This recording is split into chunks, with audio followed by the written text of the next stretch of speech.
Hi, and welcome to the SEO podcast, Unknown Secrets of Internet Marketing. My name is Chris Burris, owner of eWebStyle. I'm Charles Lewis, your Internet Marketing Specialist. Welcome back to another fun-filled edition of our podcast. This is podcast number 270. You can see that behind us. As always, there is a tip from our previous podcast, and that tip is website usability creates purchasing confidence. Purchasing confidence. Yeah. At the end of the day, when you have a site and it's e-commerce and you're looking for people to purchase from you online from your site, then they must feel comfortable going through the process. They must feel comfortable navigating the site, finding these products. That level of comfortability what it will do is build trust. It'll put them over that emotional edge that it is safe to purchase from you. Yep. However, maybe they're having a bad experience. Right. Maybe it's not responsive. Maybe it sucks on a mobile version. Maybe your nav doesn't have any breadcrumbs and they got lost. They will not purchase from you. They will bounce and you will not get that conversion. So make sure that you definitely take into account the usability or the user experience that the user's going to have. Usability is a confidence builder for sure. Definitely. Please remember, we are broadcasting live from Houston, Texas, and we are your friendly local neighborhood Top position snatchers, where our mantra is don't be a douche. All right, so we have an article today, Yes. and that article is... Man, I want to give a punch in the face to Sujan Patel, man, over Patel, at Search Mr. Engine Patel. Journal. The 7-step process for writing a blog post that people will actually read. All right. So all right. we'll dive right in. Mr. Patel has some pretty good tips in there, some different steps, and Cool. so we'll take a look at that. All right. So if you are in a position to, and you can, could you please tweet now? And if you look behind us, there is what you should be tweeting. Yeah, hashtag SEO podcast. This is number 270. Be sure to tag us in it at eWebStyle, at Best SEO Podcast. That way we can follow you back and do all of our social networking stuff. Excellent. If this is the first time you've listened to this podcast, howdy. Appreciate Thanks for you. joining us. Welcome. If you've listened to this podcast before, this next section we could skip. The way we skip this next section, sometimes called the potatoes of our podcast, is if we get 10 increases in any one of these platforms. So right now our Twitter thing, our Twitter page, our Twitter profile, our Twitter profile has 749 people It's following just us. our Twitter. Our Twitter, okay, on the tweet box, Exactly. it has 749 followers, and that's up 8 from last time. So close. Almost, man. Instagram 92, up 2 positions. Facebook 598, down Minus one one? position. Yep. Yeah, somebody unliked us? Yeah, I don't. Yeah. Bye. Yeah. And G Plus, Deuces. we've got 2 of them. Our G Plus local is still at 36. Our G Plus account is at 286. It's plus one. All right. Plus 1. So if any one of those jumps up 10 spots, then boom, we're going to skip this next section. This next section is, hey, you've listened to the podcast before. Yeah. You could do us a small favor, and that is leave us a review on a number of different sites. Mm-hmm. One of them is our G Plus local page. Yes. We've made it incredibly easy for you to get to our G Plus local page. All you have to do is go to e-webstyle.com/ Google Plus. or slash Google Plus. or slash G Plus. or slash G Plus. or slash. I'm Something just like messing that. with you. About to make up something. All of those will take you to our G Plus local page, Yep. and we've got 2, not 3, 2 things that we ask you to do on that page. Yeah, when you get the first things first, put us in a circle. Yeah. That way we can communicate. You can share some content with us. We can share some content with you. More importantly, leave us a review. Make it 5 stars. Next, you can 3 steps. Go on to iTunes, create an account, write a review. Please make that review 5 stars. And if you want to, let us know that you wrote that review. Send us an email, podcast at e-webstyle.com. and we will read your review on air. Next, on air. Next, Facebook, which is facebook.com/ eWebstyle. There are 2 places to leave a review there. One of them is there's an app. If you Yeah, scroll the down, review you app see a deal. little badge. You can go in there. I find some reviews there every now and then, so we're not going to get rid of the app. And next, Facebook has, in general, a place. You just click the stars, and it'll take you there, and you can leave a review. And we would, of course, love it if you went to our Stitcher account and left us a review. The easiest way to get there is to go to our website, e-webstyle.com, over there on the right, you will find a link to our Stitcher page. And then once you get to Stitcher, you do have to do that from your browser. Yeah, it's a web deal. Can't do that from a mobile device. But just click the Stitcher logo, and as soon as you get there, right at the upper right corner, there's a write a review button, and there you go. Boom, all done. Also, make that 5 stars. Yes. And if you want to, in general, just share the show. Maybe write a little blog post about us. We would be let us know, and we'll link to it from our podcast page. In general, if you want to stalk us, haunt us, harass us, please don't harass us. Yeah. You can do that. Facebook.com/. eWebStyle. YouTube.com/ eWebStyle. Twitter.com/ eWebStyle. Instagram.com/ eWebStyle. all of those. Follow us, haunt us, harass us. That would be great. If you are Be social with be us. social. If you are a PHP expert, a WordPress expert, we're probably looking for you. Please submit an audio resume, 713-510-7846. We do have a free website analysis, and you can get that free website analysis by going to our website, e-webstyle.com. You will find a free website analysis link. I pretty much guarantee it.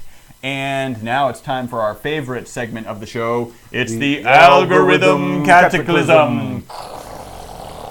Oh, yeah. Yeah, that was a cataclysm of catastrophic proportions. Yes. Yeah. And rightfully so with today's cataclysm. Yeah, here we go. Definitely. So remember, a few months ago, Google released a statement, said that they would appreciate people using secure servers. Right. Now, it wasn't official, but they were just saying that they didn't mind it. Right. It's official now. It's official. Yeah, it affects the now. results. Wait, let me guess. Approximately 10% of the results? 1% according to them. They said, so here's the statement. The statement from the Google Webmaster blog states we've seen positive results, so we're starting to use HTTPS as a ranking signal. He says, for now, it's only a very lightweight signal, affecting fewer than 1% of global queries, and carrying less weight than other signals, such as high-quality content, while we give webmasters time to switch to HTTPS. But over time, we may decide to strengthen it because we like to encourage all website owners to switch from HTTP to HTTPS to keep everyone safe on the web. Yeah. That's right from Google's Webmaster blog. And so, secure your site. We knew it was coming. Yeah. Matter of fact, they even had an excerpt on there that said that they are even taking into account that may actually slow down the site or have some issues internet, there, and they're okay with that. Okay, yeah. Wow, so should have bought stock in SSL companies a while ago because everybody and their brother is now going to have an SSL. Yeah, exactly. Excellent. All right, so I have a little bit of news. Two pieces of that news are related to Tesla. Tesla, the electronic car, the battery-powered car. I don't know if you saw that Elon Musk, I think that's his name, trying to get the name right. He tweeted that pretty soon there will be no way you can run out of charge on the Tesla. It's like, okay, whatever, what's going on? So basically he announced that he's tying in the navigation system. It's going to know where the actual Tesla chargers are. And actually Jay, a guy who works here, is keen on electric cars. He's peering around the corner. So it knows where chargers are, how busy the chargers are, and so if you start going down a path that is going to leave you without a charge, it will warn you. Yep. And you ain't going to make it. Yep. Warning. It makes you think of Eddie Murphy, right? Turn your lights off. You actually have to say, yes, I am sure, twice in order to continue down a path. Going. So you actually have to intentionally end up without a charge. Yeah, and then it's just your fault. Then it's like, I tried to tell you 6 exits ago that you needed to go turn left. The car around. You need to turn the car around. It kind of puts a little, we all have GPS devices, and when it says recalculating, like if you're recalculating and you're in a Tesla, you need to know where you're going. Exactly. Yeah, don't just swipe it away. Actually pay attention to where it's recalculating. And do not hope that the little charger that recharges your phone works on your car. That probably takes 3 weeks. Next, I thought this was cool. Google settles with the Trade Commission. Remember, man, this was a year or so ago when we were talking about how Google was strong-arming Yelp and TripAdvisor. Yeah, by not displaying. Yeah, so they kind of pilfered their content, and then when they say, hey, don't pilfer our content, they were like, well, if you don't let us pilfer your content, then we're not going to list your site on our search engine. Period. So they settled, and now companies can opt out of having their content pilfered, but not be strong armed. It's a monopoly decision. Who would opt out? Why wouldn't I want my content? So I think the ones like Yelp and TripAdvisor, their website shows up in the search results, but they don't want how TripAdvisor. But I agree with you. Like the reason is because if I know that there's good content reviews at TripAdvisor, if Google shows it to me so readily, then I don't go to TripAdvisor. Yeah, I just look at it from Google. Yeah. It's kind of like knowledge graph. Yeah. And so that's what I think that's what's kind of driving all of that. So that's ridiculous. I mean, I get it, but come on. Yeah, your name is getting bigger and bigger whenever they see TripAdvisor. Yeah, like take advantage of the branding and opportunity and the usability and the fact that these people are probably going to Google to see a TripAdvisor review because they know it's going to be readily available. Yeah. Right, especially from a mobile device. So yeah, get out your feelings, TripAdvisor, and allow them to show it. And move on. Yeah. All right, so we got 2 reviews. No Tear Tattoo. You notice these are both from G+. The first one is from Justin Taylor, and it says, I love the podcast. Yeah, punch in the face, Justin. I love the podcast. I've been listening for the past couple months and have finally caught up to the present episodes. As an attorney who is launching a law practice on a budget, this podcast is invaluable. That's what's up. This podcast is invaluable. I will be taking you guys up on your invaluable. We had a conversation with our client the other day about famous and infamous. Yeah. So yes, invaluable in this one. I will be taking you guys up on your free website analysis soon. Keep up the great content. Punch in the face to Justin, Mr. Attorney, Justin. opening the new practice. Yeah, that's what's up. That's exciting. Good luck with that. And then the next one, I am going to ruin his name, and the review is really good, so we're going to read it anyway. Ulf Seigemer. Yeah, that's good. We'll go with that. Ulf. It's ULF Seigemer. It says, I have to warn you about the eWebStyle podcast. It is highly addictive. Highly addictive. I love that. I have listened for some time, and it is a great way of learning more during my commuting.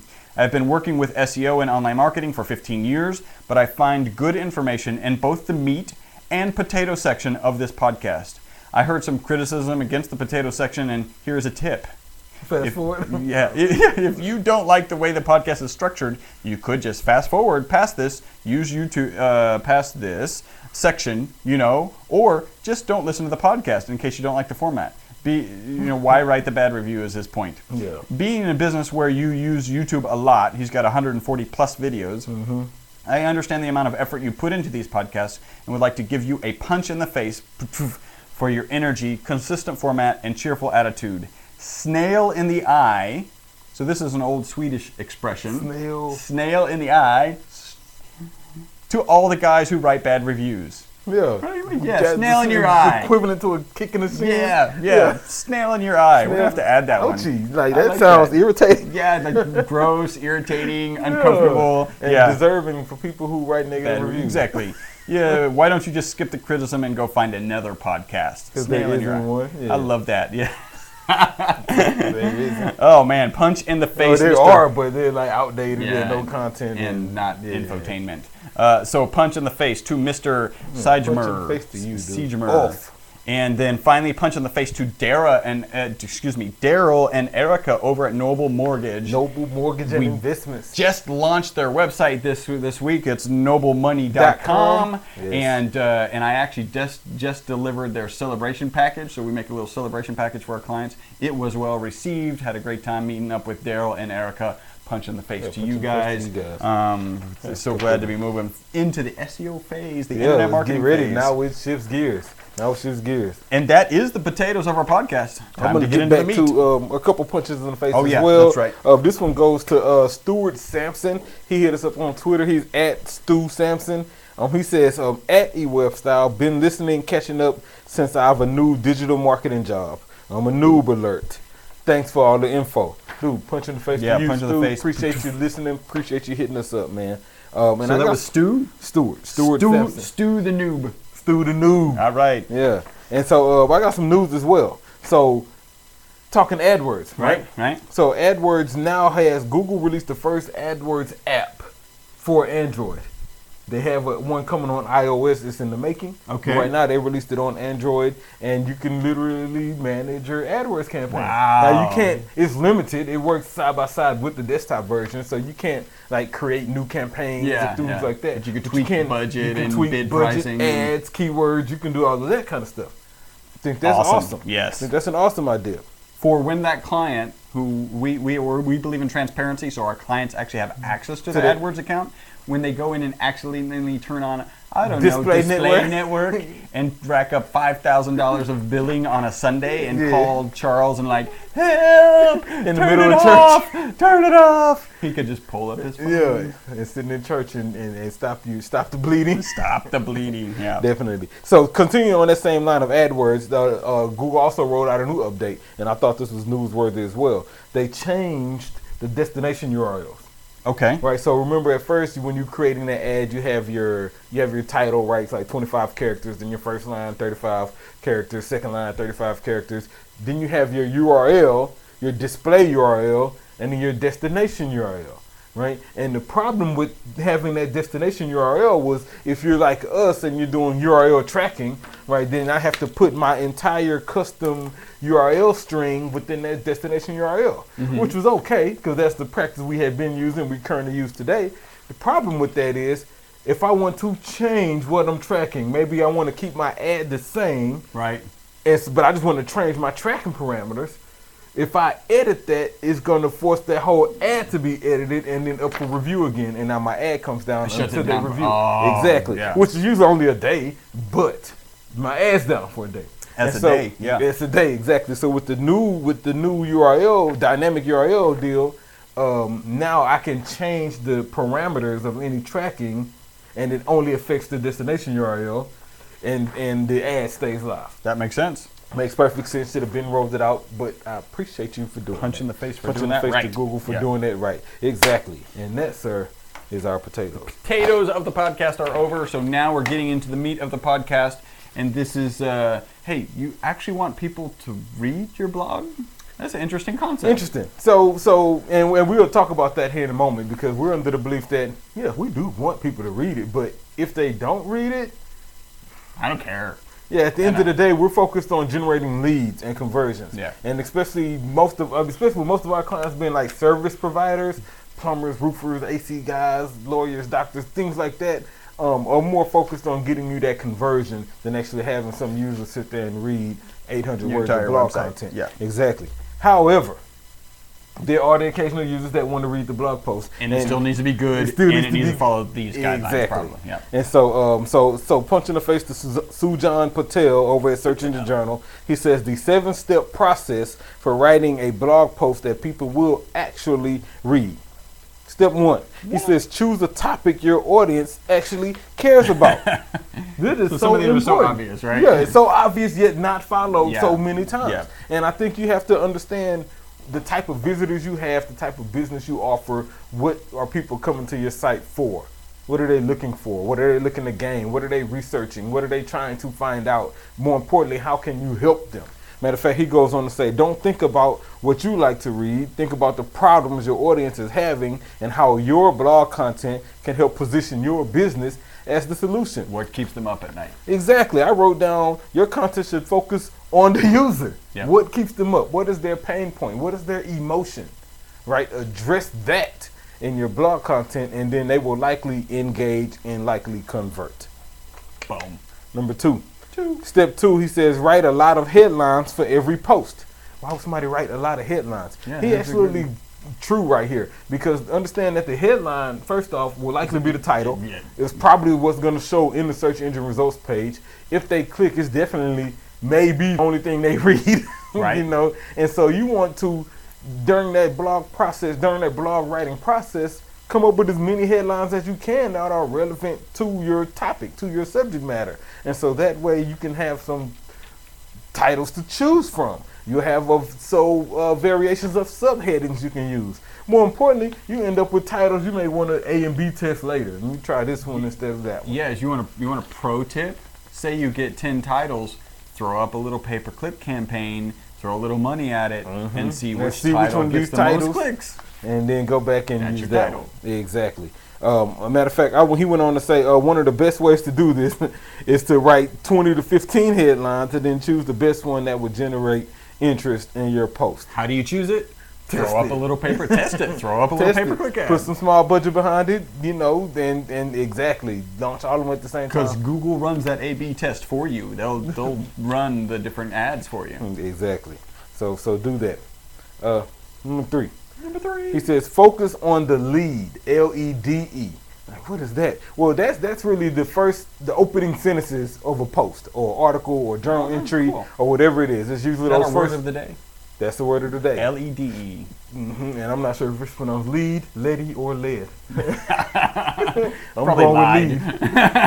with lead. like from some abstract French, Italian, Lead. Latin. Yeah, it's l'idée. But focus on the lead because those first 3 sentences are extremely important, and I can attest to that.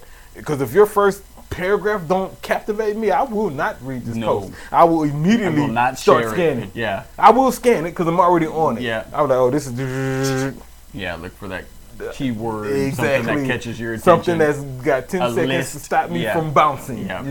And so he says to focus on that. Matter of fact, he says what you write in your first few sentences should engage the reader immediately and make them want to find out more. He's absolutely right. How do you do that? What would you put in those first 3 sentences? I suggest you introduce your subject matter and the benefit of that subject matter. Introduce that first. For example, maybe you're a plumbing company and you're writing a blog post about, tankless water heaters. Punch in the face to you, Heidi, thinking about you right now. And so maybe that first 3 sentences is, today we're talking about tankless water heaters and here's your feature and why they can keep you with continuous hot water and lower your energy costs. Yeah. Right? All right. Great first 2 sentences. And that's the next article. So here's a pro tip. Sometimes talking about what happens when you don't have your product is significantly more powerful than talking about what happens when you FOMO. do have Yeah. As an example, insurance. Like the benefit of having insurance isn't exactly the insurance, the selling point. The selling point is what happens if you don't have it. insurance. They're Exactly. like, oh, I don't want that to happen to me. I want need to insurance. do this. Yeah. So definitely consider, what's important to them and address that immediately as soon as the blog post starts. That way these people will be inclined to read further. Number 4. He says step 4, tell a story.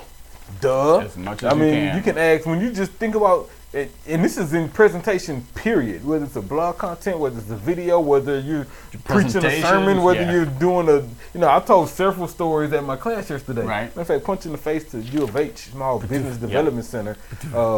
But yeah, tell a story. And their awesome teacher. Yeah, and their awesome teacher. Go Chuck. Matter of fact, he goes on to say, all stories have excitement, good guys, bad guys, conflict, and resolution. And if you're able to incorporate similar elements in your blog post, you have a better shot at getting readers involved.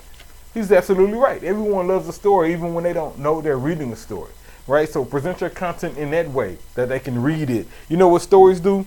Stories create engagement. Yep. That's what I added. Stories generate emotion, and understand that emotion is a top driver of purchasing decisions. And so if your story creates that emotion of love maybe, depending on the product or service you're offering or selling, then include that emotion in your story to put people in that mindset to want to purchase. Maybe it's fear, like Chris was just saying earlier, fear of missing out on something. Yep. So therefore you need to incorporate that sort of fear in your story so your readers can have that emotion, which would push them to purchase. Stories get past your sales filter. Yes, they do. When you're telling a story, people are instantly engaged in that story. And it is also memory. We're actually hardwired to remember stories, not facts. So we remember the facts in the context of a story.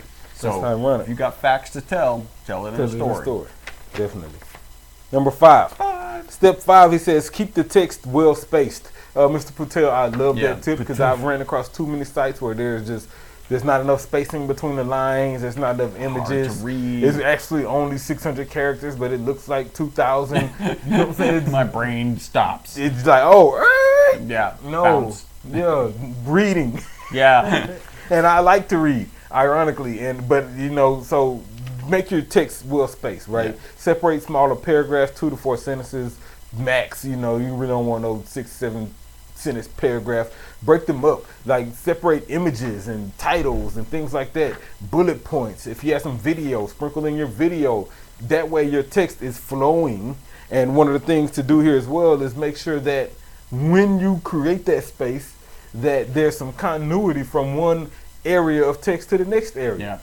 That way I just don't read a paragraph and leave. That Yeah. I'm actually inclined to keep reading. Yeah. What the end of one paragraph begs like what's going to happen next. Exactly. Keep your text well spaced. It goes a long way. Number 6, step 6, he says use subheadings for scannability. Kind of what we were talking about earlier. Yeah. People scan. I know when I click, I'll read a header. I'll read the first 2 or 3 sentences, and if I'm not captivated, I immediately begin scanning, looking for whatever I'm searching for. Yeah. And if I can't find it really, really quickly, then I'm gonna go search somewhere else. Exactly. Yeah. And so he goes on to say, including multiple headings divides your text into easily digestible segments, which encourages visitors to read. I'll say this. If you're going to use multiple subheadings, and you should be sure to tag them the correct way, right? You want to use header tags. You want them in order of importance. So, you shouldn't have any H1s at the bottom of your page. Right. Right. Your H1 is probably your main page title should be in the H1. Then that first kind of big subheading should be in H2. Yeah. And then all those other subheadings should probably be H4s, just depending on how much content you have, actually. Yeah. But make sure you tag them the correct way. Last one, step 7. He says, leave readers wanting more.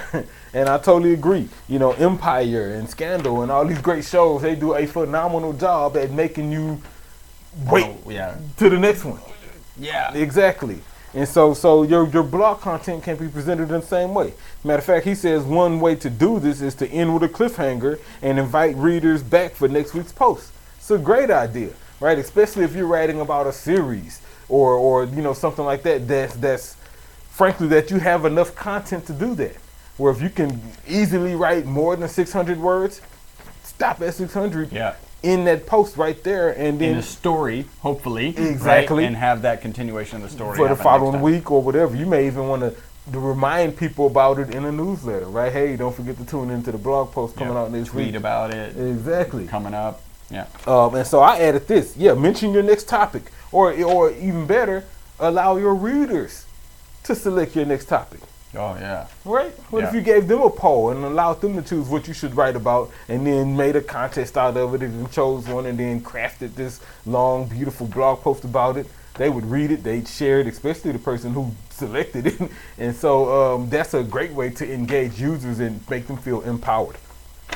Mr. Patel, great article, dude. The 7-step process for writing a blog post that people will actually read. And keep in mind, content is important, especially with SEO. We're under the belief here we want to drive traffic that converts to leads. Right. We build sites that convert traffic into leads. Right. And we understand that having good content helps our SEO to get your site ranked. And so when we say I don't really care about the content, don't look at it as that we don't care about the content. We're just more concerned with what action. That content is doing. Yeah. Exactly. Is it building people to the site that are picking up the phone and calling you or contacting you via email?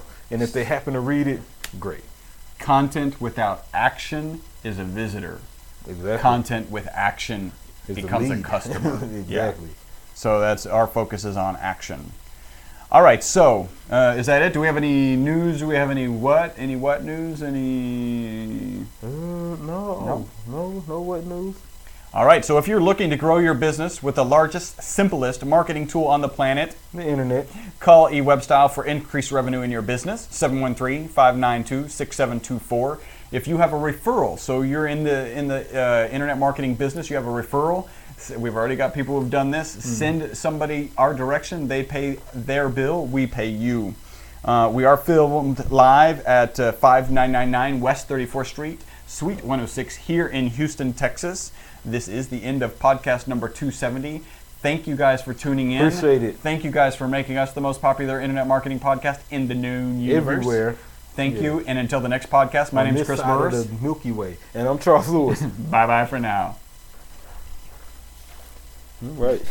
29 minutes.